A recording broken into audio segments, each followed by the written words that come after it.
안녕하세요. 앤손입니다. 살짝 감기가 들어서 목소리가 좀 맹맹합니다. 우리 곁을 좀 떠나야 할 코로나가 쉽게 떨어지지 않네요. 모두들 건강 조심하시고요. 오늘은 천안의 아파트에 대해서 좀 알아보겠습니다.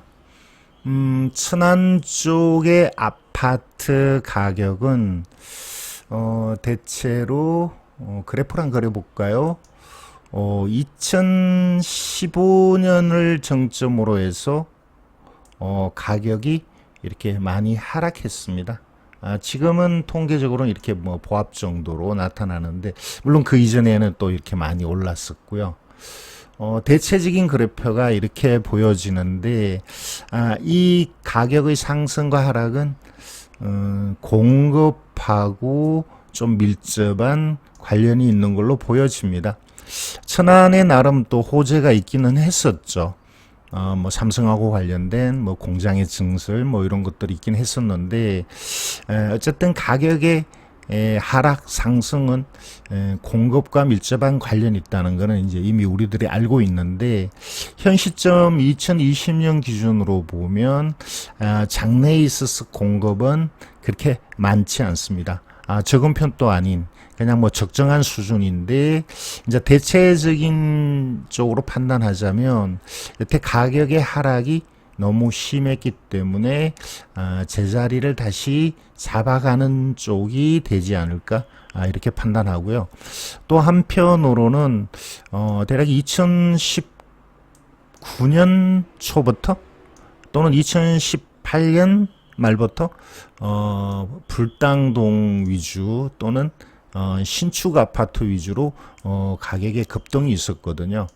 그래서 이 2019년 쪽에 가격의 급등이 통계적으로 잡히지 않은 것은 신축 외의 아파트, 구축은 오히려 가격이 좀 떨어졌거나 약보합 쪽이었기 때문이라고 봅니다.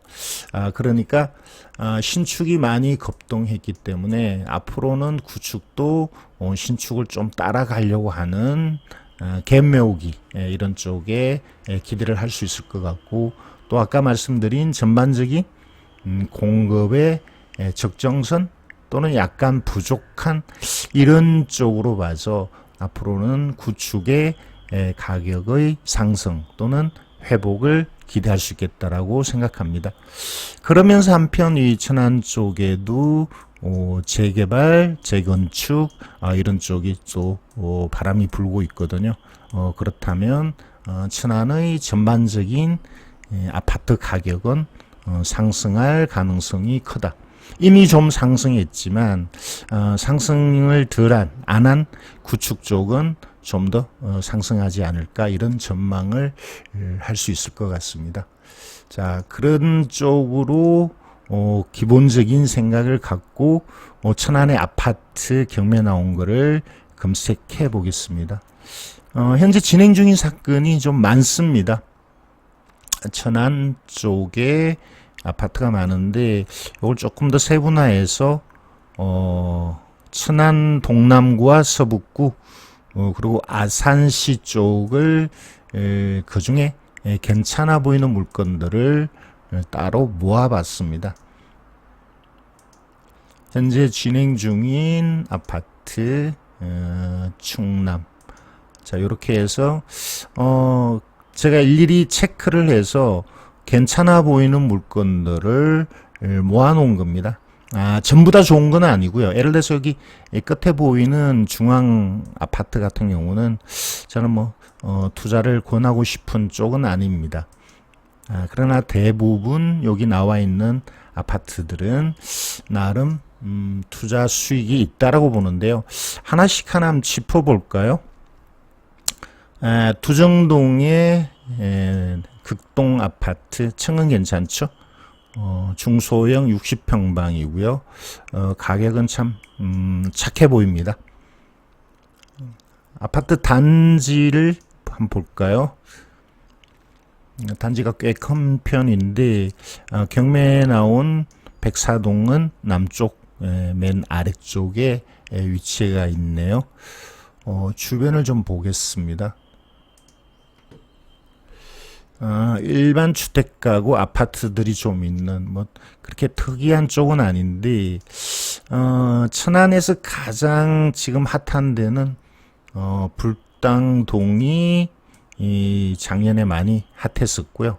지금 요 위쪽에 있는 성성동이라는 곳이 좀 핫한 지역으로 보입니다. 요 위에 성성동이 보이시죠?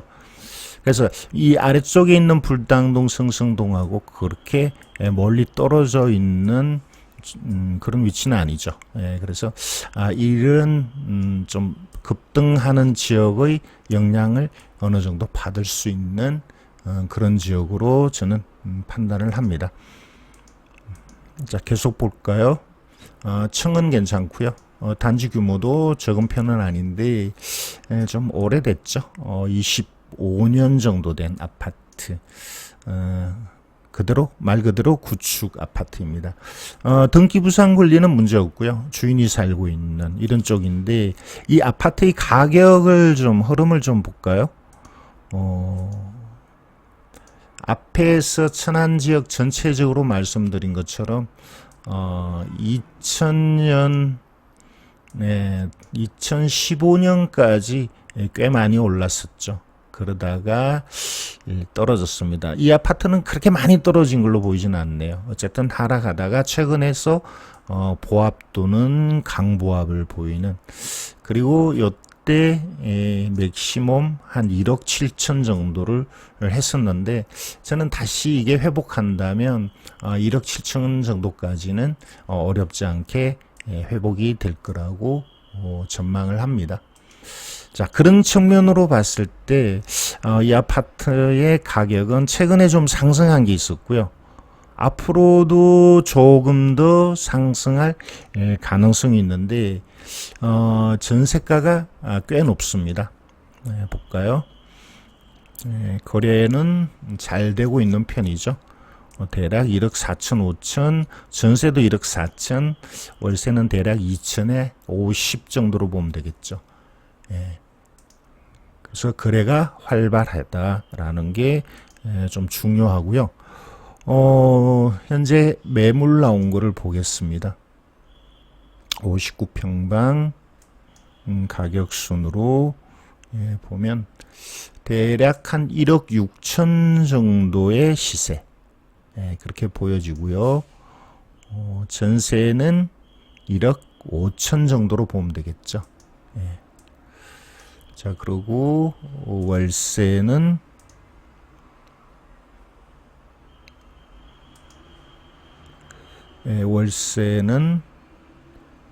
천에 2천에 50 정도로 보는 게 무리가 없을 것 같습니다. 이런 정도이면 과연 낙찰받고 수익성이 어떻게 될까? 그 내용을 한번 계산해 볼까요? 자, 한번 정리를 해보죠. 시세는 1억 한 5,500 좀, 보수적으로 1억 한 5,500 정도를 시세로 보겠습니다. 그리고 전세는 한 1억 5천, 이 정도였죠. 그리고 월세는 2천에 한 50 정도로 나타났었습니다. 자, 이거를 낙찰을 받는다면 저는 대략 90% 실제 90%를 좀 넘는 쪽으로 낙찰이 된다라고 보는데 90% 선의 낙찰이면 대략 1억 4천 정도의 낙찰이 됩니다. 그리고 이 낙찰받고 추가적으로 들어가는 비용을 대략 한 10%, 이 부분에 있어서는 현장 답사를 통해서 좀 더 구체적으로 계산을 해야 되는데, 예를 들어서 수리 비용 그리고 명도 비용, 관리비가 연체 관리비를 부담하는 이런 정도의 비용인데 저는 1억 4천 이하로 들 걸로 봅니다. 그러면 총 들어가는 비용이 1억 5,400인데 일반적으로 대출을 받는다면 70% 대출이 가능하거든요. 그러면 한 9,800. 이율은 요즘 연한 3.5%, 실제는 연 3.5%보다 낮은 금액의 대출이 가능하죠. 3.5%면 대략 이자가 29만 원. 그리고 임대는 아까 위에서 본 대로 2층에 50 정도의 임대가 나온다니까, 그러면 총 투입 비용에서 요 정도가 회수가 되니까 3,600을 순투자하는 셈이 되고요. 월세는 받아서 이자 내고 21만 원 정도가 남죠. 자, 이 정도 수익이면 큰 수익은 아닙니다. 그런데 이렇게 임대를 주고 2년 후에 처분한다면 이제 2년 후 처분 가격이 매우 중요할 것 같은데요. 아까 제가 맥시멈 가격이 1억 8천 선인 때가 있었으니까 저는 보수적으로 봐도 1억 7천, 1억 7천5백, 1억 7천 정도에는 매도가 충분히 가능할 걸로 봅니다. 그렇다면 여기서 매도 수익이 나오는 게 한 1,600. 그리고 매달 21만 원 받는 2년 동안의 수익. 이 금액을 합한 거를 투자 금액 3,600으로 나누면 대략 58%, 연 한 30% 정도의 수익이 나온다고 보거든요. 투자 금액이 이 정도면 요즘은 소액으로서 조금 많이 들어가는 편입니다. 지방의 도시에 3,600이면 좀 많이 들어가는 편인데 그럼에도 30% 정도의 수익이 나오고요. 이걸 만약에 전세 놓는다면 투자 금액이 훨씬 적어지겠죠. 1억 5,400에 낙찰받아서 1억 5천에 전세를 놓는 셈이 되니까 투자 금액은 얼마 안 되고 수익은 팔았을 때 1,600의 수익이 나오니까 수익률은 더 높아지겠죠. 전체적으로 봐서는 낙찰가는 조금 더 높아지지 않을까라는 생각이 들고요. 그리고 전세로 가져갔을 때 결국은 갭 투자가 되는 셈인데 가져갔을 때 괜찮은 수익이 나올 거고, 지금 제가 계산해 드린 거는 좀 보수적인 수익입니다. 이것보다 훨씬 더 좋은 수익을 낼 수 있지 않을까. 그런 측면에서 이 아파트 투자하는 것은 나쁘지 않다. 이렇게 판단을 할 수 있을 것 같네요. 자, 이런 식으로 저는 몇 개의 이 아파트를 분석을 해봤습니다. 요 밑에 요것도 한번 해볼까요? 주원 아파트. 대략적으로 한번 살펴보겠습니다. 여기는 천안이 아니고 옆에 아산인데 14층 역시 60평방, 금액은 부담이 없는 금액. 아파트 단지의 호수는 동은 맨 아랫동 남향이었습니다. 주변에 역은 조금 먼 거리 한 1km 이상 정도에 위치해 있었고요. 자, 20년 됐죠. 주인이 살고 있고 권리상의 문제는 없습니다. 이 아파트 역시 가격 추이를 보면 앞에 말씀드린 것과 비슷한 추이를 보입니다. 2015년까지 올랐다. 그리고 좀 하락을 했다가 최근 들어서 보합을 보이고 전세가는 매매가에 근접한 그런 쪽이네요. 저는 이런 중소형 60평방이 가장 임대로 가져가기에는 안전하다라고 보는 입장입니다. 그래서 오늘 말씀드리는 아파트들이 주로 중소형이거나 아니면 85평방인데 이런 것들이 이제 거래가 잘 되고 임대 수익에 있어서도 나쁜 쪽이 아니라는 거죠. 실제 이 아파트의 거래량도 중요한데 거래량을 잠깐 한번 살펴볼까요? 구독션에서 거래량을 볼 때는 여기 실거래가 이쪽으로 보는데요.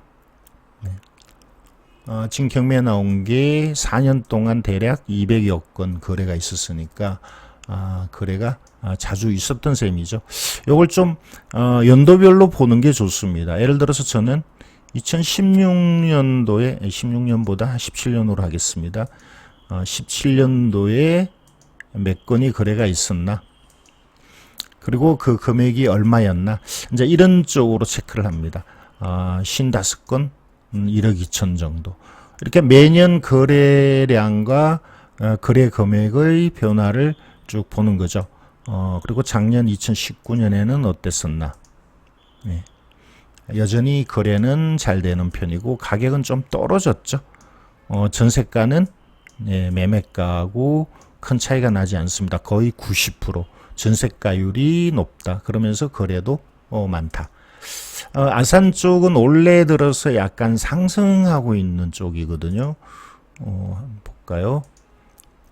올해는 아직 뭐 4월 정도까지만 통계가 들어가 있을 것 같습니다만 여전히 여기는 그렇게 오른쪽은 아닌데 매매가와 전세가가 거의 비슷한. 결국 이걸 낙찰을 받으면 큰돈 들이지 않고 전세로 어쩌면 무피 투자로 전세로 가져갈 수 있고 가격의 상승만 좀 기대된다면 좋은 투자가 될 거라고 보는데 아산은 천안하고 저는 좀 다르게 봅니다. 지금 아산이 가격이 상승하고 있는 쪽이긴 한데 아산은 장내 공급이 좀 많이 있는 걸로 저는 판단하거든요. 그렇게 알고 있습니다. 그렇다면 지금 투자해서 2년 후에 가격이 올라 있을까? 올라 있어야 이 수익이 나오는 쪽인데 올라 있는 거를 좀 기대하기 어렵지 않나. 그래서 저는 아산은 전반적으로 좀 권하지 않는 지역으로 말씀을 드립니다. 이 물건을 만약에 투자한다 그러면 그러니까 길게 갖고 가는 쪽보다는 단기에 매매해서 수익내는 쪽으로 판단을 하시는 게 좋겠다 이런 말씀이 될 것 같습니다. 하나 더 보겠습니다. 요거는 제가 추천하지 않는 물건이고요. 쌍용동의 광명 아파트를 보겠습니다. 요거는 33평이네요. 층은 여전히 좋고요. 85평방.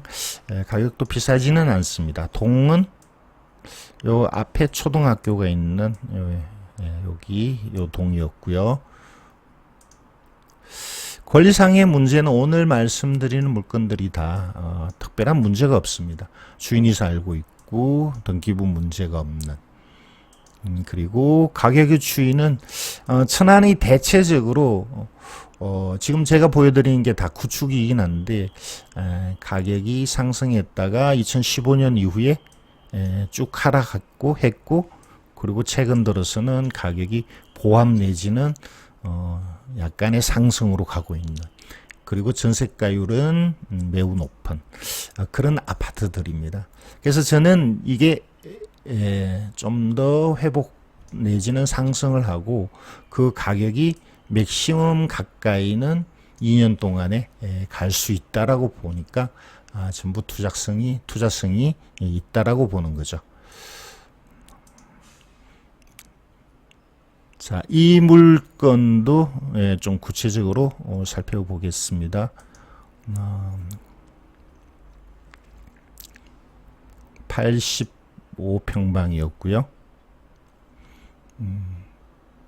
현재 거래 실거래가는 실거래는 잘 되는 편이죠. 전세는 안 나가는 건지 전세가 없는 건지 좀 확실히는 모르겠습니다. 월세는 2천에 60. 거래는 꾸준히 잘 되는 편이고요. 현재 매물을 보겠습니다. 85평방 매물이 별로 없죠. 전세에도 나온 게 없네요. 그래서 저는 이 물건을 낙찰받으면 단기에 매도도 가능하지 않을까 이렇게 보고요. 대략적인 매매가는 1억 5천, 전세 1억 4천, 월세 2천에 60 뭐 이렇게 봅니다. 단기에 매매도 가능하지만 이거를 갖고 갔을 때 수익성이 어떻게 될까를 한번 검토를 해보겠습니다.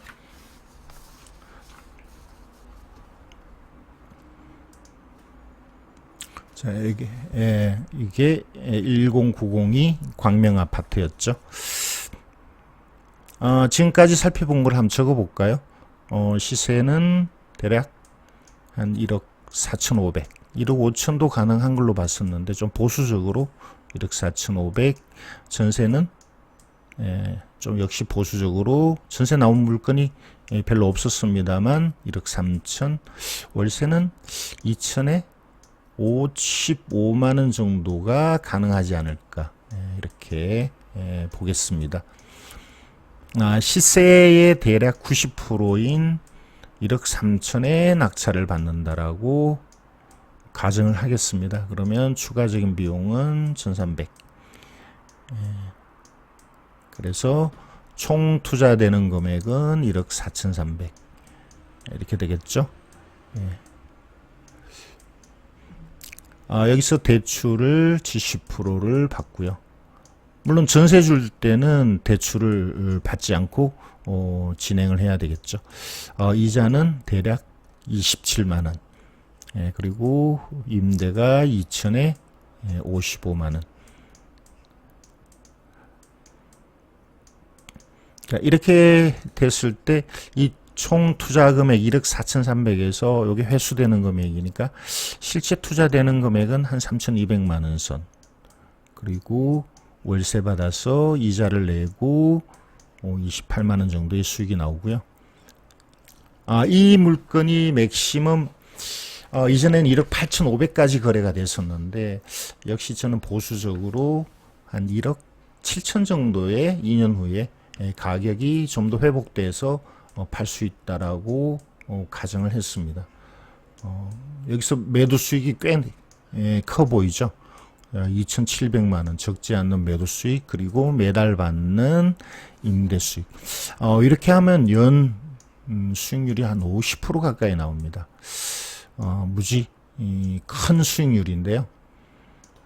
이게 가능한 수치인가? 다시 한번 되짚어 보죠. 1억 3천에 낙찰 받을 수 있을까? 수익률이 많이 나오니까 조금 더 올려서 해야 되지 않을까라는 생각이 들고요. 이거를 전세로 가져가면 1억 3천 정도 나온다라고 했거든요. 그러면 뭐 큰 금액, 예를 들어서 한 1,500 정도 투자하면 전세로 가져갈 수가 있겠죠. 월세는 없겠지만 1,500 투자해서 나중에 2천만 원 이상의 수익이 나오니까 큰 수익률이 되겠죠. 그리고 월세로 가져가는 게 저는 이게 충분히 대출받고 가능한 수치라고 봅니다. 이런 계산을 저는 자주 보여드리는데 이렇게 계산하는 이유는 이걸 투자할 건가 말 건가, 어느 금액에 살 건가, 그리고 장래에 과연 수익이 이렇게 나올 건가, 다른 물건하고 비교해서 어떤 게 수익률이 좋고 안전한가, 이런 거를 비교하기 위한 계산의 방법인데, 이 수익률이 일반적으로 말하는 그 수익률하고는 다릅니다. 이건 제 나름대로의 계산이고, 혼자 이런 물건 저런 물건 투자할 건가 말 건가를 판단하기 위한 간이한 방법의 수익률이지, 실제 나는 이걸 투자해서 연 수익률이 50% 나온다 이렇게 외부에다가 얘기할 수 있는 그 수익률은 아니에요. 자, 오늘은 천안의 소형 아파트에 투자를 하시라. 그 중에 임대 또는 전세로 가져갈 만한 물건들을 몇 개 분석해 봤습니다. 지금까지 앤손이었습니다. 감사합니다.